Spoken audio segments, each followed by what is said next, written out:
Hello, everybody, and a very warm welcome to everyone joining us for tonight's event on overcoming trauma.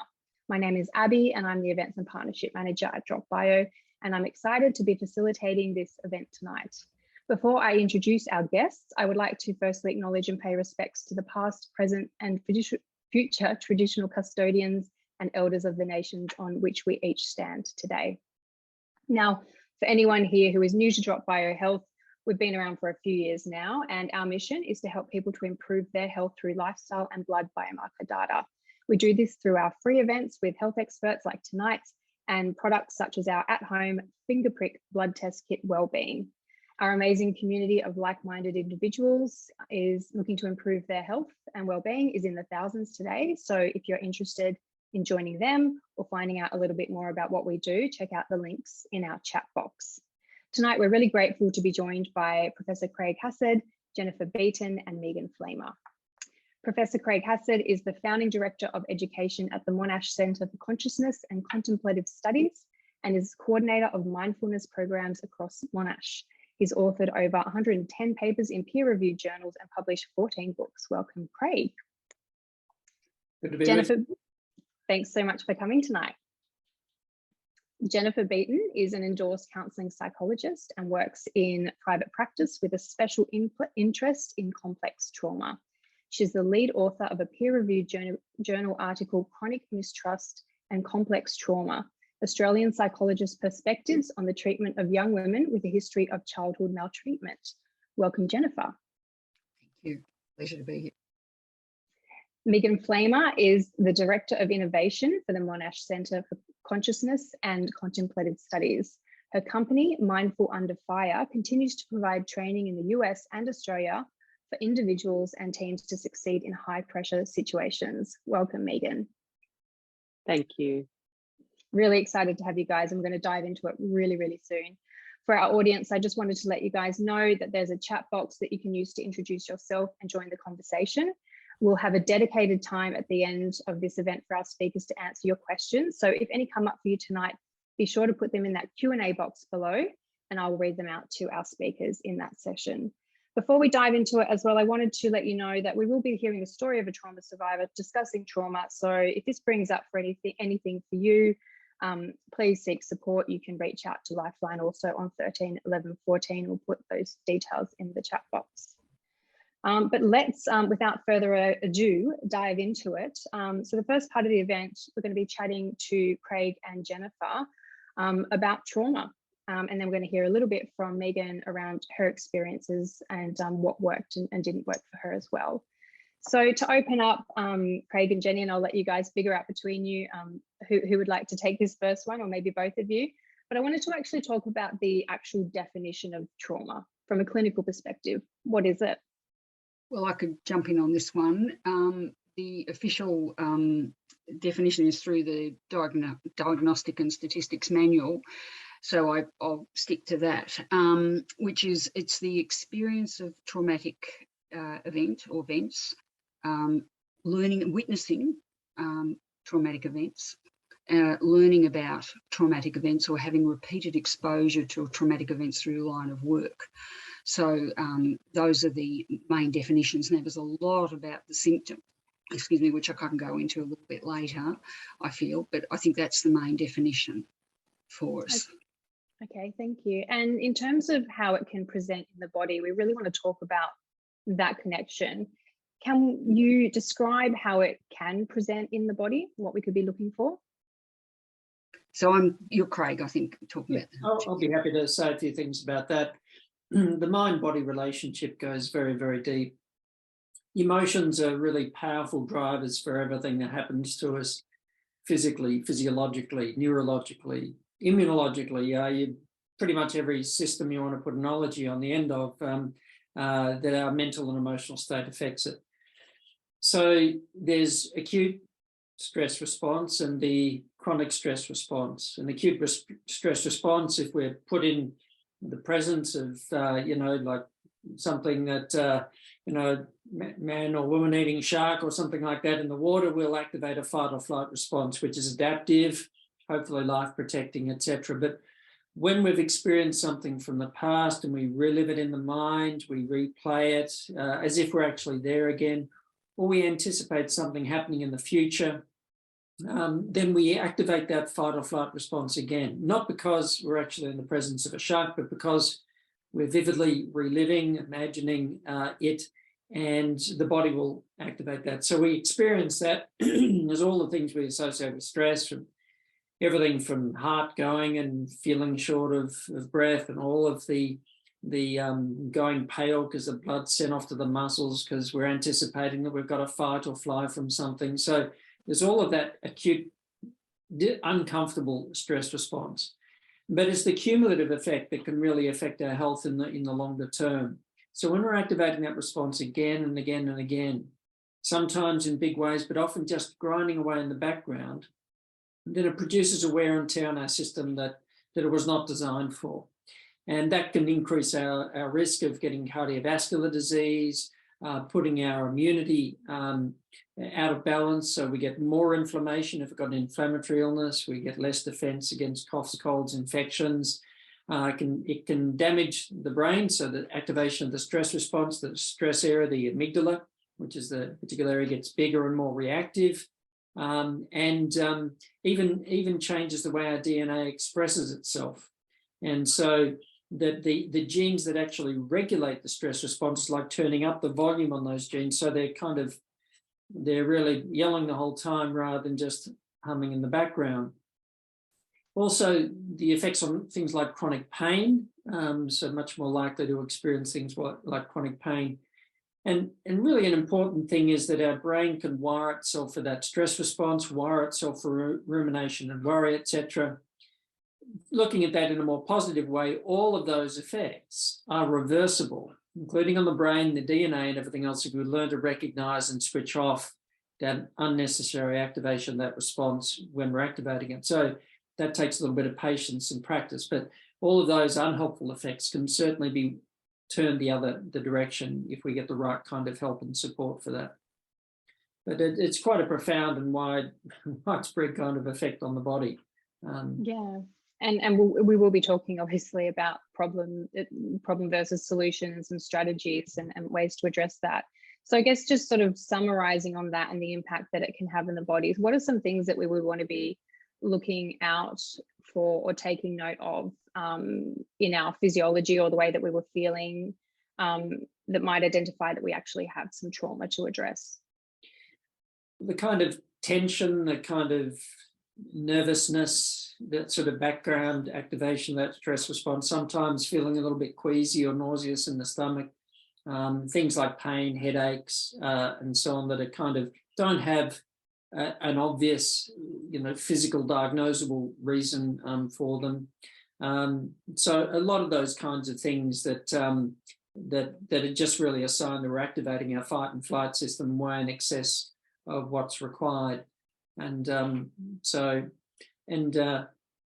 guess they're the main things. I'm not sure if you'd want to add anything else to that, Jenny. I would add irritability and some anger in there as well. In that you've covered, yeah. And also just some of the presentations that I have to endorse what you're saying is chronic fatigue syndrome seems quite common, fibromyalgia, and even one I was just looking at, it's called functional neurological disorder. I'm finding is the term being used. It used to be called conversion disorder, but often the treatment for that is, psychological support. It's usually from some kind of trauma background, which is interesting. That tiredness can be a couple of reasons. One, when we're activating fight or flight again and again throughout the day, day after day, when we don't need it, it burns a lot of precious fuel and energy, if you like, because it's like, I guess if you think of it, to use a metaphor, but like a car that's being revved the whole time, much more than is required, and you're kind of, why running out of petrol so quickly? And it's a little bit like that when we're revving that engine much more, we sort of deplete ourselves of energy, but often it affects sleep as well. So if we're not sleeping as well at night, because that alarm system is kind of activated the whole time, then obviously the cumulative effects of poor sleep will affect us as well. And that can in turn affect mental health too, like increase our risk of depression and so on. So all of that's the bad news. I just want to keep emphasising the good news is if we get the right sort of help, and we'll get to that shortly, but we can turn these things around and improve any of those particular situations. Yeah, that's wonderful to, yeah, that we will definitely be discussing some of that good news. But I think it's really helpful for people to understand what some of these symptoms are. And as you said, they may have been, dismissed as being something else, right? Especially in the case of complex illness, things like chronic fatigue syndrome. But I guess it stands to reason if your body, to me, it makes sense that if your body is expending all that energy in that state, then it's not going to be able to distribute it to other functions of the body, right? In terms of your body's not going to be performing in its usual peak state, digestion. And very often these kinds of general and not easy to define symptoms, when somebody presents to their doctor and the doctor can't find an easily diagnosable physical reason for that. He might do a few tests, your thyroid's all right, or something else, check your bloods and you're tired, but your blood count's all right. So you might check those things and or have chronic pain and there's no obvious sign of injury. A doctor will often say, well, no, I don't think there's anything wrong, or it's all in your mind. Well, I suppose it's in the mind, but that doesn't mean if stuff's going on in the mind that it's not also turning up in the body. Yeah, absolutely. All in the mind is not to be dismissed. No, because most definitely the body's experiencing these kinds of effects as well. So sometimes things are dismissed, not because the doctor doesn't care and so on, it's just it doesn't fit within the usual paradigm. And so understanding how important our mental and emotional health is for our physical health as well. A doctor that understands that clearly, or going to see a psychologist and this, all coming to light, then very often can get on a much better trajectory as far as diagnosis and treatment is concerned. Yeah, that was such a good point. We had a lot of discussions leading up to this event within our community, and a common theme was that people dismissed what could potentially be trauma because it didn't seem significant enough. I guess between the both of you, have you seen that in your practice, that someone has had something that you would define as being traumatic, but they have thought that it wasn't a significant enough incident or experience to be defined as trauma? Yes. Because there's so many levels of trauma, I guess. There's so many different ways we can experience it. I mean, some can be very obvious and very overt, but can we talk to some of the, I guess, I wouldn't say more subtle, because I don't want to be, reductive in that, but some of the different types of trauma that people could experience? There could be a case of invalidation of a child, or an individual for many years. Domestic violence is very much in that area too. Emotional abuse as well as physical abuse, and particularly emotional abuse. It's subtle at times, and people don't understand the effect that has on the person over a period of time. There are issues like sexual abuse, very young children who may have had one incident even, but it's affected them very deeply for the rest of their lives. So there's many incidents about this, but what's important is that, as Craig said with the GP there, if they don't have that full knowledge, if I can get permission from a client to explain that they have a history of trauma, I pass that through to the GP through my report writing, and that can make a difference too, because there's a lot of shame and guilt around trauma, and quite often my patients, my clients will say, I don't want to talk about it with my doctor. I just know my doctor for so many years, but usually when they break the ice there, and I encourage them to, that things change a great deal for them. Yeah. Okay. It's probably worthwhile mentioning as well, Megan and I were having a conversation this afternoon. I was just talking about somebody I know quite well who, and I won't go into a whole life story, but she received a diagnosis in her mid-20s of a chronic debilitating progressive condition with a very poor prognosis, which is not the kind of news you like to get, neurological condition, you know, in your mid-20s. She was actually studying psychology at the time. And she thought, oh, well, I've got to do my thesis. And she thought, I'll do my thesis on post-traumatic stress. And that was kind of like the automatic sort of thinking, oh, might as well do that. And then she sort of said she had a little bit of a light bulb moment. She said, well, in the position I'm in, with the outlook I've got, I'm interested in post-traumatic growth. And so she did her thesis on post-traumatic growth. And what's interesting is that it's about as many people who will experience post-traumatic growth as experience post-traumatic stress. And so an event is one thing, but how we process it, how we learn, the kind of support we have, the kind of examples of how to deal with these sorts of things really matters enormously. And I never cease to be amazed in working with a lot of different individuals and groups where these kinds of diagnoses, these kinds of events in life, the number of people who grow through those events, become more resilient, understand themselves better. You know, that Thai boys soccer team, you know, that wound up and they came out of that Incredible. You know, 10 days later. They didn't let them speak to the press for a few weeks. Eventually they did. And everybody was expecting, you know, how traumatized they'd be, but they all gave the same story of how they grew and they learned about themselves and they came out stronger. They changed them for the better. But mind you, they had their coach who was teaching them to practice being mindful and grounded, because their minds could have gone to some really unhelpful places in those 10 days before they got out of that cave. So it's worth bearing in mind, not only how do we deal with the stress and the trauma side of things, how do we also help people foster that growth so that so a situation that may hurt like hell, how can we learn from it? And I think that's a really important message as well. Don't know if you'd like to add anything, Jen or Megan. I'm sure will have things to say about that as well. Yeah, look, I definitely think it resonates. And as Ali said in our chat, it's definitely a much more positive term that she hadn't heard of before as well. So yeah, there's a lot to be said about that. And I do want to go into the other side and coming through.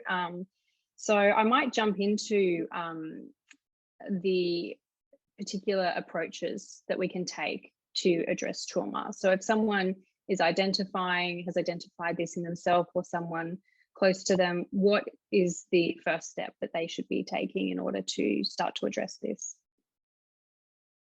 Well, they should seek some professional help. They'd most likely go to their GP first, who can help them with a mental health care plan.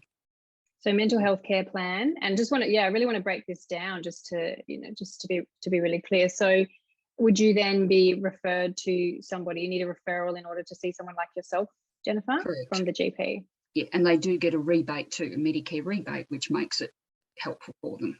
Right. Yeah. So I think is it still 20 or 10 sessions? I think it was bumped up in COVID to 20. I don't know the latest. It's been 20 over the COVID period, but they were debating it and we're meant to be hearing any day now. And I've been away, so maybe something came out in the last 2 weeks. I don't know. Either way, minimum 10. And so first step, see your GP.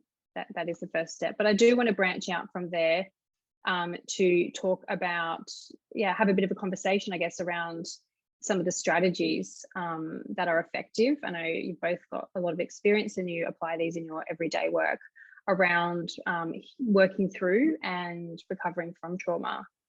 Who'd like to share some of their experiences? Well, one of the things is there's a stepped approach to trauma, and the first would be safety and stabilisation. So, and we focus on the strengths of people, as Craig was saying. It's very much about strengths of people, and really it's quite remarkable how people carry on in life despite certain experiences they've had. They're quite remarkable. So we focus on that, but also safety. There's, personal body safety, there's emotional safety. That can take quite a long time. It may not take very long at all. If people have tendencies to suicide, self-harm, harm to others, that's number one. We have to care for them, support them in that area. Then there's the processing of memory, and there's different guidelines around this too, but there's many approaches. And most, in the research I'd undertaken, psychologists, experienced psychologists, was that they used multimodal, and it really depended a lot on how people were. We attended to the things that mattered first. If it's suicidal, if it's substance abuse, often there's comorbidities. So we can often have people with depression. The guidelines that have come through, the Australian guidelines, are saying that if we work with the trauma, the depression tends to dissipate somewhat, but it depends on whether that depression is leading to suicidal tendency and ideation. And as I said, the other comorbidities, that would be substance abuse, and that should be dealt with. They are saying it interleave it. It just depends on how it is. Certainly wouldn't go into processing of any memory. It's more about symptoms that we're dealing with than the memory, quite frankly, that we're trying to work with. But there is that objective that we start to, it's called exposure work, and it can be done. I work with schema therapy. I've used various cognitive, experiential and behavioural, but one of the first things I do is I introduce them to mindfulness-based work, because it helps them build what's called dual awareness, and that's incredibly important with trauma. Craig might want to talk more about that too, but I find that improves things a great deal. People start to become aware, what we call the subconscious, becoming more conscious, but being able to accept and let go of these thoughts. It's a kind of form of exposure too, quite frankly. So dual awareness is interesting. I mean, my mind thinks perhaps there's a disassociation because of what's happening, and it's about bringing yourself back into the now. Am I right? Or could you explain what dual awareness is? Because it sounds like a fascinating concept. It's by watching our thoughts, becoming aware of our thoughts, so that as we're speaking, as we're behaving, we start to become aware of it much more quickly, rather than go on autopilot. I'll defer to Craig a bit to if he wants to talk a bit more about that. But do you feel comfortable saying some more about that, Craig? Yeah, sure. I think even considering right from the beginning, when somebody experiences a really, particularly a single event, for example, what happens soon after that really matters from a mindfulness perspective, because it's very easy for the mind to vividly replay that event. And if we get lost in that replay, as if we're in it again, the memory, the physiological, the emotional reaction all kind of get bound in together. And if we replay it again and then again, it only takes a few replays for it to start to wire itself into the brain's, circuitry, if you like. So that anytime the mind goes to that, or we see something that reminds us of that, it presses play on the replay and the physiological and emotional reaction to it. So from a mindfulness perspective at the start, and this is not easy to learn if a person's all of a sudden had a traumatic experience quick, just give a bit of mindfulness and all go away. But if a person has those skills in the first place, and then the mind flashes back, the person's got a position from which they can observe. The mind is flashing back into the past, yet the mind's projecting something. There's a physiological response, but they can cultivate an ability to ground themselves back in the present moment, to feel comfortable with that uncomfortable emotional, physiological response, to just see the mental projection for what it is. So they've got a way of grounding themselves back in the moment, because they might just actually be standing in their own kitchen, with a tea bag and a teacup, and they can bring themselves back to that safe space, not in imagination, but just by grounding themselves back where they are. And of course, the mind can flash forward. Oh, is this going to happen again? Coming back to where they are. So if a person can do that early on in the process, then they don't get into that cycle of memory, physiological, emotional reaction. They can actually start to extend, not so much as if it didn't happen or not to remember it, but not to remember it as a reliving kind of experience.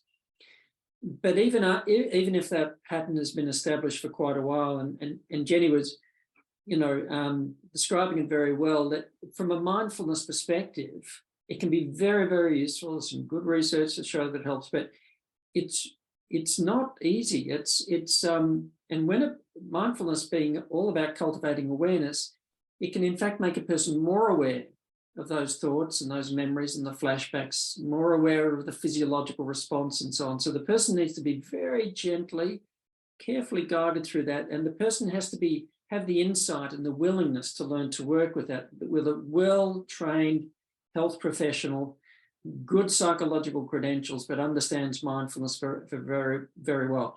Because it's not trying to get rid of those thoughts, get rid of those feelings. And so many people think that it's about trying to get rid of all of those uncomfortable things and make them go away, but you're actually learning to be with them in a different way, to be less reactive to those things, to make space for them, to allow the wave of discomfort to come and go with less and less tendency to accentuate it through reacting to it. So a person learns day by day, week by week, to be in the presence of those uncomfortable feelings in a different way.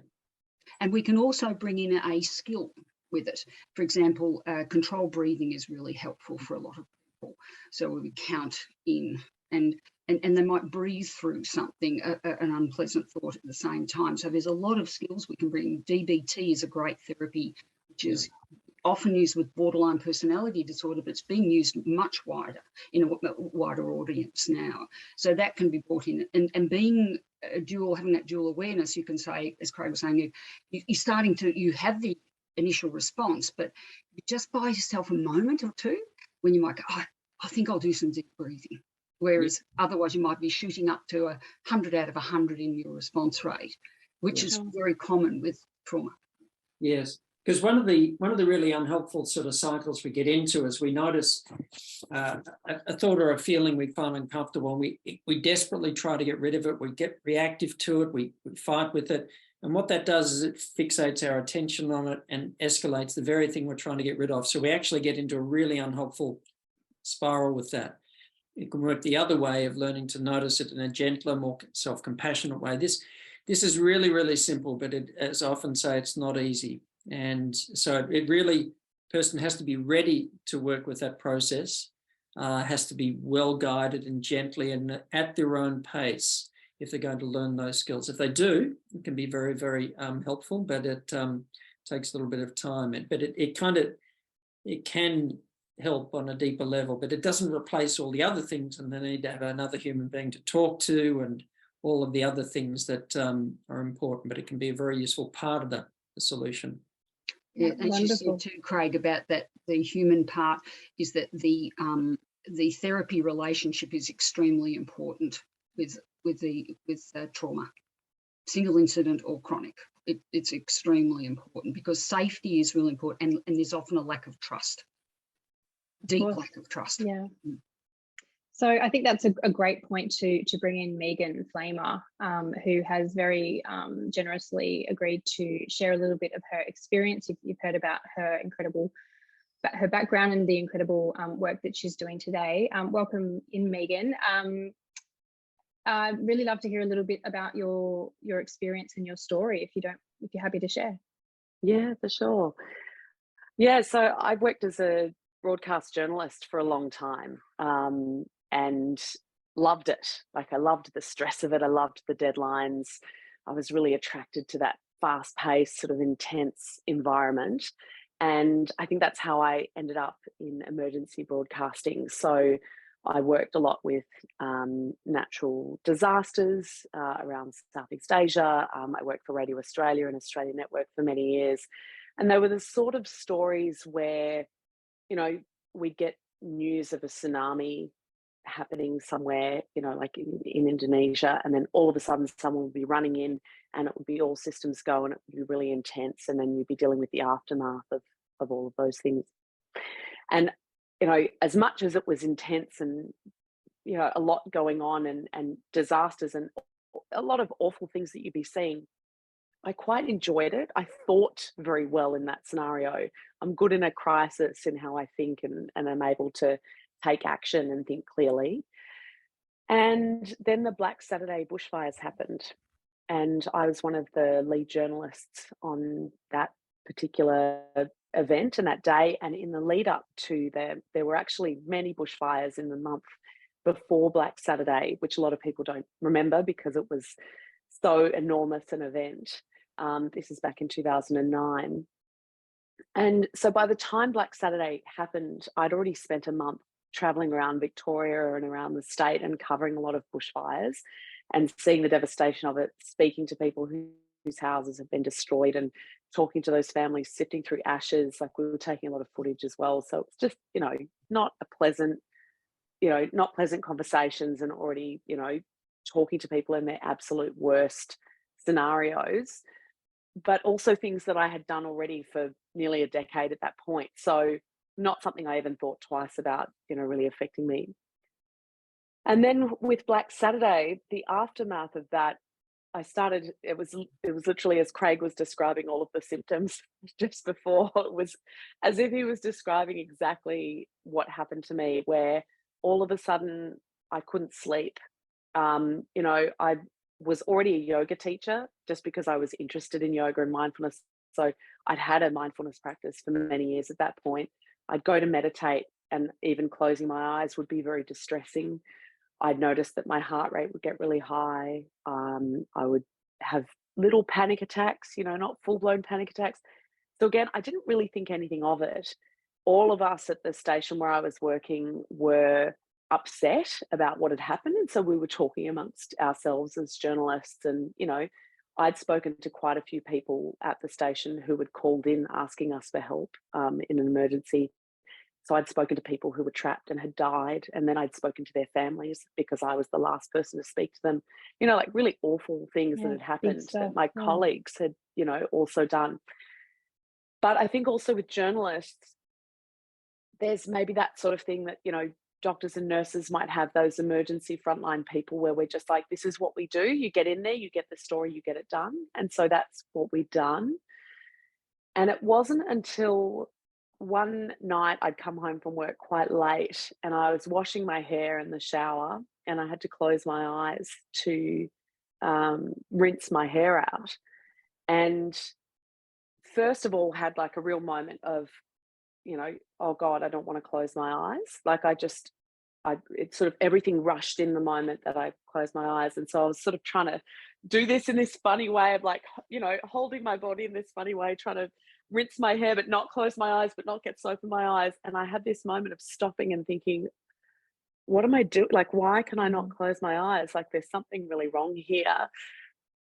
And the next day, went and spoke, at work, they'd offered us to go and speak to, EAP, like an employee assistance program, or to a psychologist. The DART Centre for Journalists is a really amazing organisation that does a lot of support work for journalists who've experienced trauma. And so I organised to go and see someone, and it was mainly at that point because I was thinking I was having a lot of trouble sleeping. Maybe they could give me some good drugs and that would help me sleep. That's really what I was thinking. Anyway, I go and see this psychologist, and straight away she was like, I think you've got PTSD. And it was such a shock to me. Like, I thought straight away, I was like, gosh, she's so dramatic. What a ridiculous, dramatic thing to say. Like, I definitely don't have PTSD. There's absolutely no way. I've just had a bit of a stressful period. It's been hard. And then over the course of working with this woman for about 3 or 4 months, I think one of the biggest things we recognized was, yes, I definitely had PTSD, but that it wasn't just from Black Saturday, and that for me, it had been building over many, many, many years of covering stories that, if you stop and really think about it, you're dealing with people in the worst moments of their lives. I'd covered a train bombing where, they're pulling bodies out of trains. I've seen multiple car fatalities, dead bodies, families, like terrible things. But that I'd always just thought, well, I'm a journo, that's my job. I've just got to deal with this sort of stuff. I'm doing all this yoga and mindfulness as well. I'm fine. I'm totally handled. I've got this. I can cope. And then for me, also looking at earlier and earlier scenarios with this practitioner, where we've really established that the reason that I'm even attracted to that kind of work is because of many volatile things from my upbringing. So, the fact that I'm even someone who is good in a crisis is because I learned to be that way from a very young age. Yeah. And so, you start to sort of see all of these patterns. It was kind of like someone unraveling a scarf or a sweater, where you just think, oh God, I didn't even realize that was, who I was, or how I was about these things, and why I would be that way. And so that was really interesting, because I often, even in the work that I do around mindfulness now, I often talk to people about, why we do this. It's like you've got a Post-it note stuck on the back of your head. And really the work is about trying to figure out, not that you keep turning around and trying to see what the Post-it is. You just gently, take it off and start to just examine, what's actually going on? What have you been missing? What are you not seeing? And I think that's where some of these practices can be so powerful and amazing. You do start to, with the help of a practitioner, really take a 360 view of yourself, of your emotions, of how you are in particular scenarios. Yeah, amazing experience. And thank you so much for sharing that so openly as well. I really benefited from hearing it and understanding your sort of journey to that point, and I'm sure a lot of other people listening would as well. So, I mean, I don't want to assume you're on the other side necessarily, that there is another side, but I know that's an experience that you've been actively working through for some time. Where do you sort of sit now? And can you talk a little bit to what worked for you and also what didn't, if there is anything? Yeah. So as much as I'm a mindfulness practitioner and a meditation evangelist, even in my job now, that very much didn't work for me at the time. Like, especially at the beginning, as I said, closing my eyes felt traumatic. Like sitting with myself, sitting with the memories, again, as Craig and Jenny have both said, like that rumination and that reliving and that, sitting with those emotions and feelings and going back there again and again and again. That's what would happen when I was trying to meditate. I definitely had that experience of having it stored in the body. And I notice even now, so I mean, that was 2009, after a decade of working in that environment. There are certainly moments now where I'll get into stressful situations or, intense scenarios where I'll hear things about something quite unrelated, and I'll go into sort of what I'll recognize as sort of a back straight, I think it's different for every person, but for me, it's sort of a chest out, back straight, ramrod, intense tension in my body. And the opportunity for me in that moment is like, okay, you need to step away. You need to take a breath. Breath work works beautifully for me. Hacking my body in some ways works beautifully for me. And, for me, that looks like doing physical things like taking a physical walk, going outside, removing myself from a situation, being by the ocean or being by water is very helpful. Yoga, breathing, things where I actually kind of force my body to slow down and my breath and my heart rate to slow down. And it sort of fools my body into believing it's all right, you're okay. So, and that still happens. I mean, I don't want to sort of scare people. It's like, it's never going to get better. It's 100% better. I used to smell burnt toast and almost have a panic attack. Like, it was very frightening. And I would think I was in these scenarios again, and now I'm like, I burn toast all the time and I'm fine. So yeah, I think there was no one answer. I do a yearly check-in, so I do 2 yearly check-ins actually around Black Saturday, with a group of journalists that I worked with and another group of practitioners. And for us, it's about getting together and comparing notes on what worked, on what we discovered worked for us, how we are dealing with it or not, and each of us kind of making a recommendation for everyone. And actually this February, I guess something quite unrelated, my father passed away last year, which was a really stressful time. And everyone in my group actually said, I think you might need to make sure that you see someone, just so that you've got that extra support going into this year's Black Saturday. And so that's really helpful, I think, having peers you can talk to about it, and, you know, removing that fear of talking about it, or that I should be fixed, or I should be better, or it should be different to what it is. It is the way that it is. You feel the way that you feel. And, you know, I think part of it is leaning into that, and just working with whatever is arising in any given moment, but also really seeking the support, you know, whatever that looks like. Yeah, support, you know, I haven't really sort of touched on that as much around community and support, but it sounds like you've created that beautiful support network around you that is two-way, I'm sure. I imagine that you get and give as much, you know, back to those people as well. So that's a really wonderful thing to think about as well. I would love to invite you all to answer some questions. I've got a couple that have come through, and thank you again, Megan, for sharing that, your experience so much. We've got some questions that are coming through now, and probably about 15 minutes to go through them. So I will jump into them. If anyone does have a question for Craig, Jennifer, or Megan, please use the Q&A box at the bottom of your screen, and I will ask them now. So first question that came through was, how can we tell if a stress response is going on in the background continuously? I think one of the good things about practicing more awareness, practicing mindfulness, for example, is one of the ways in which you start that is to move attention through the body.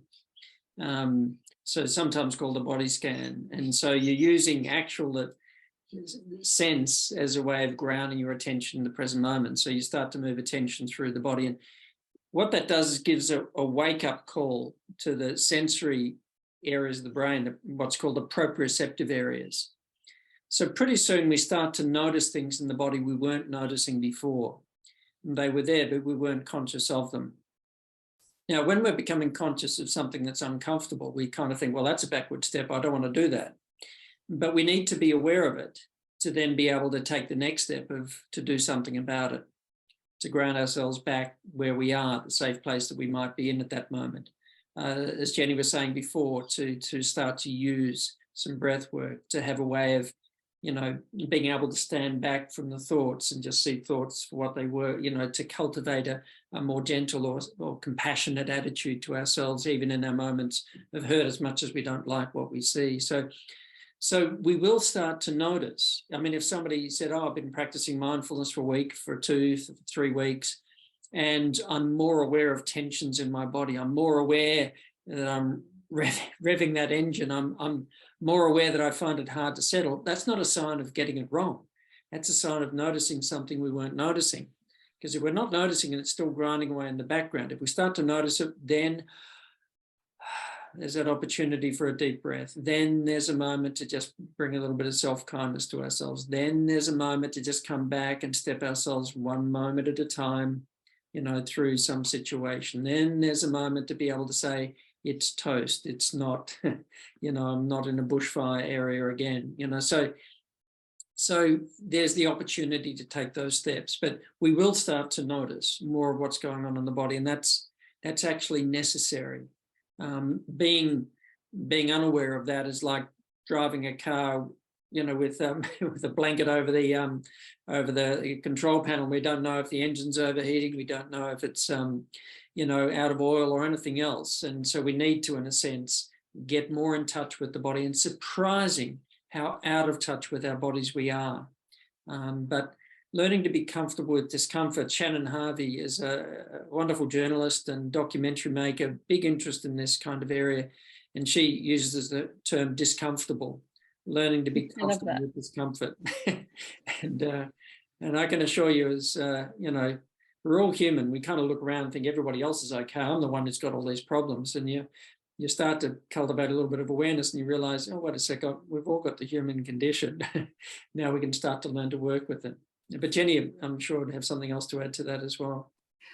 No, I think you're right. I think that that starting point is that awareness. I really think so. And there's a lot of metaphors. I mean, there's a therapy called acceptance and commitment therapy, which has some great techniques around diffusion, for example, how we can diffuse, and there's some rather humorous ways around it as well that they bring in.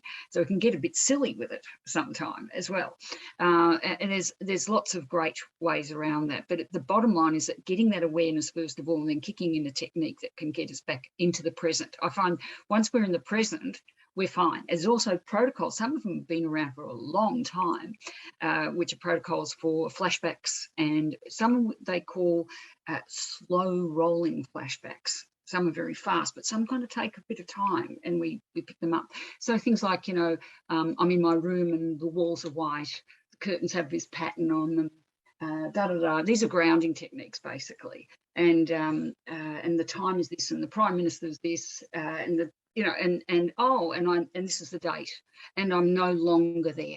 I'm here in the moment. So there's a number of those kind of techniques for nightmares and for flashbacks. And there's I have one called 101 grounding techniques, or grounding 101, but it gets a bit overwhelming because it's just too many there. But many of them are sensory.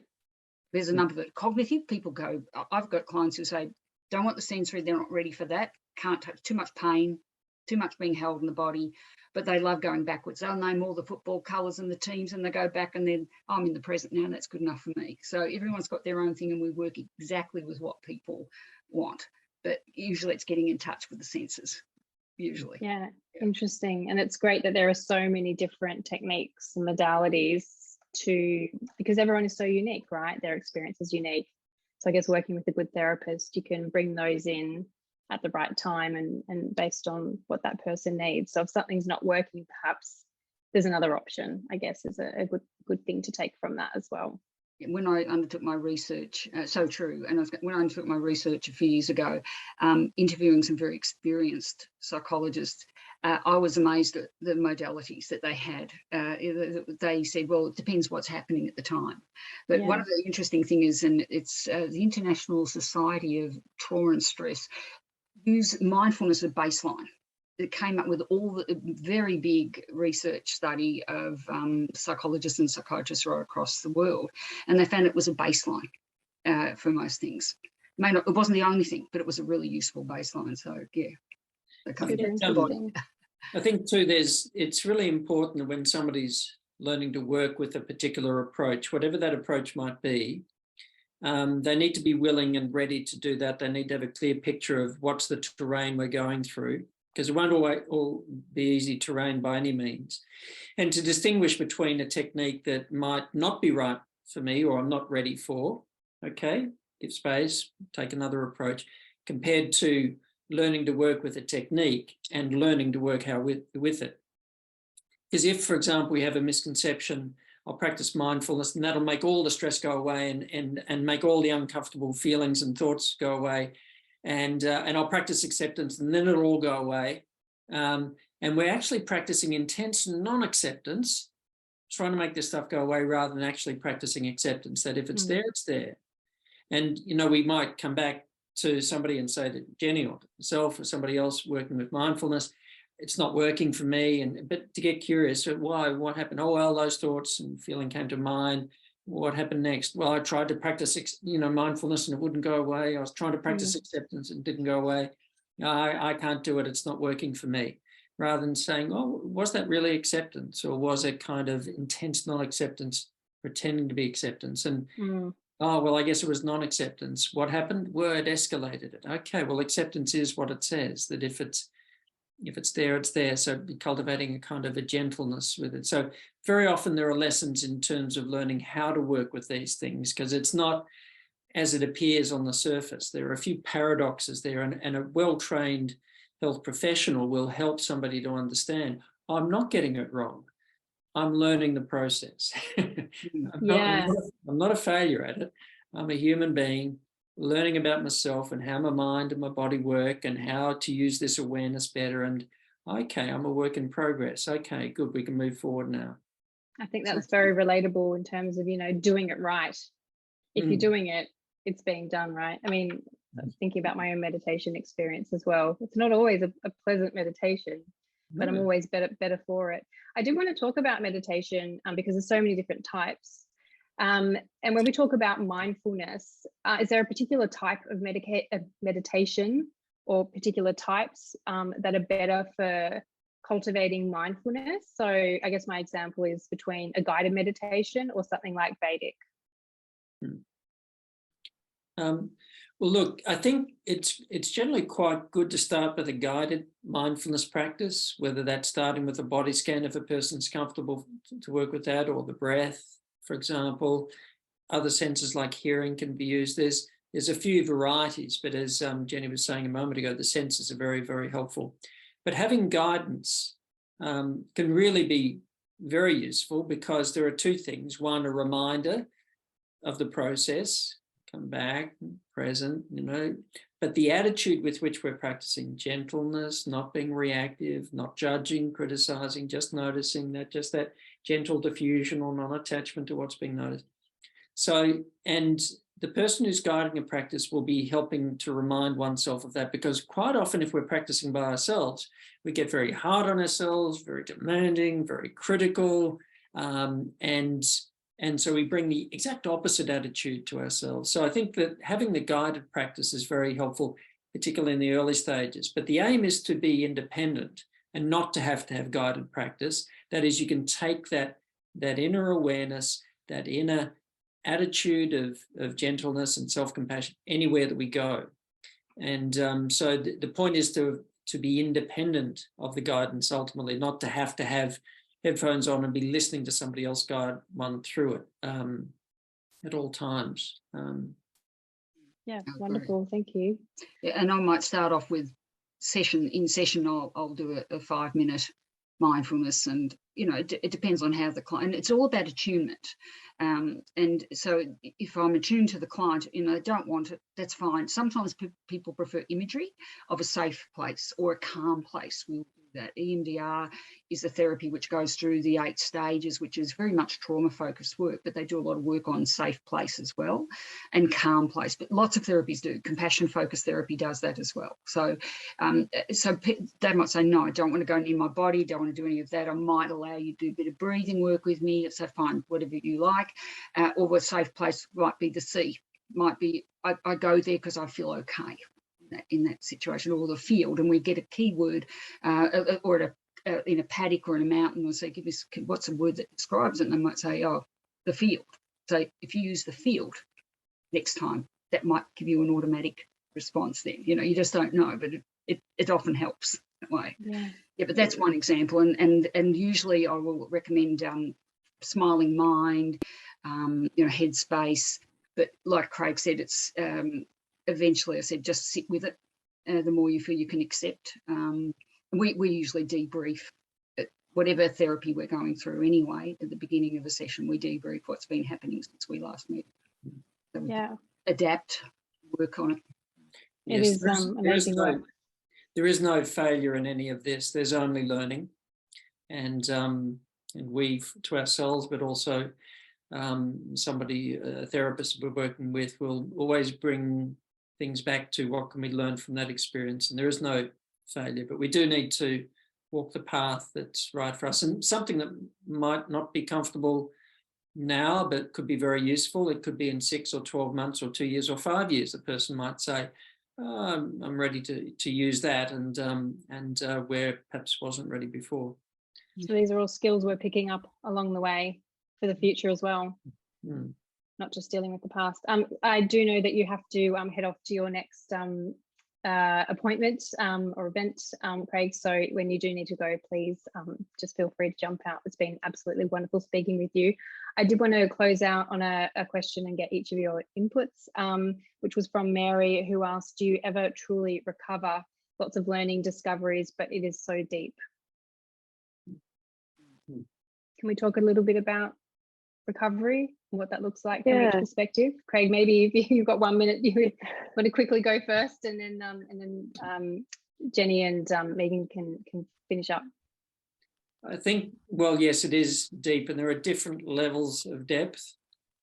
I think the closer we get to what's at the heart of ourselves, underneath all of the other stuff around it, is we eventually find there's something stronger. something greater, something more compassionate, wiser than perhaps we thought there was before.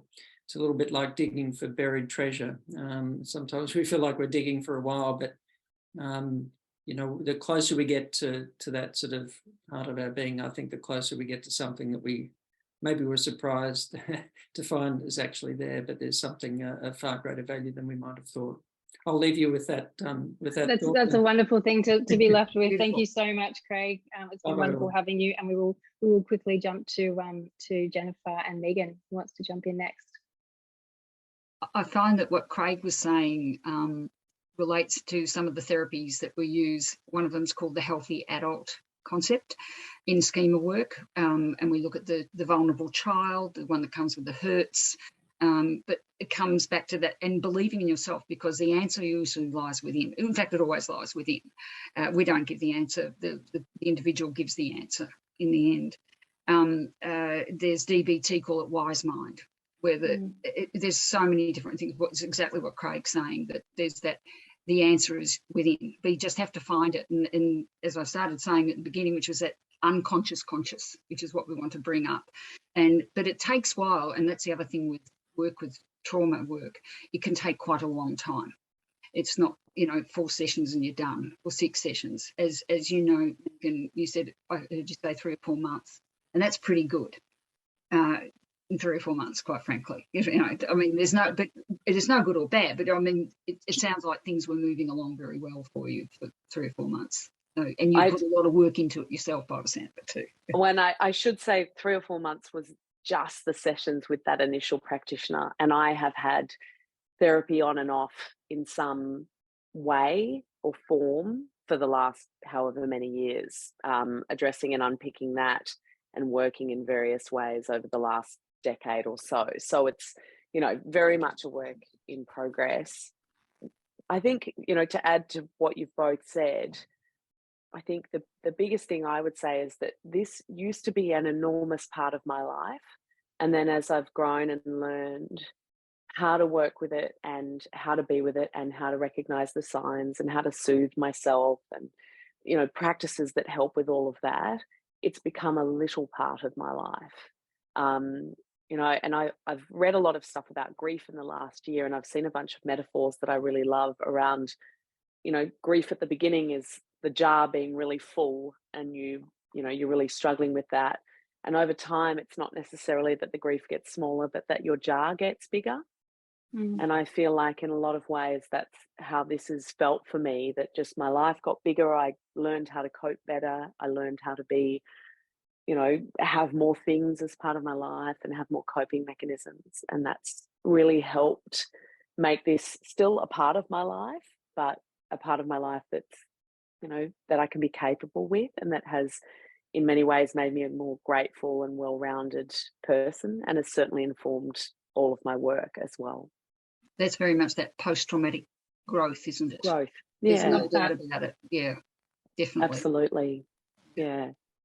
Yeah, and what it's been able to afford you, but I guess conversely, here we are, and you're sharing your experience and giving a lot of hope, I'm sure, and help to people who are interested in this particular topic or may have an experience with it, the both of you. So it ripples out, doesn't it? Look, we're pretty much done for the evening with our questions. We didn't get to all of them. However, I can see a few coming through on the chat.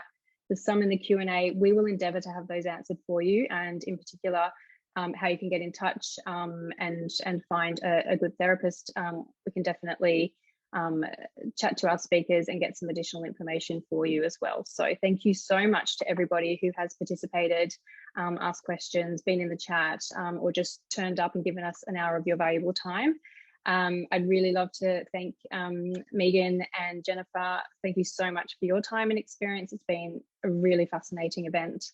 And anyone who's asking about the replay, yes, there will be a recording of the event up on our website in the coming days and an email, so look out for that. Please feel free to share that with anyone that you think would benefit from seeing it. And as I mentioned earlier, if the event has brought up anything for you and you need to speak to somebody, please contact Lifeline. They're on 13 11 14. And if you'd like to understand more about what we do at Drop, make sure you visit our website. We've got links in the chat box. And we do have a wait list there for our next wellbeing release, but I will leave you all there. Thank you again to our beautiful speakers, and to everybody. I hope you have a wonderful night. Thanks so much for coming. Thanks so much. Thank you. Thanks, guys. Thank you. Good night. Good night.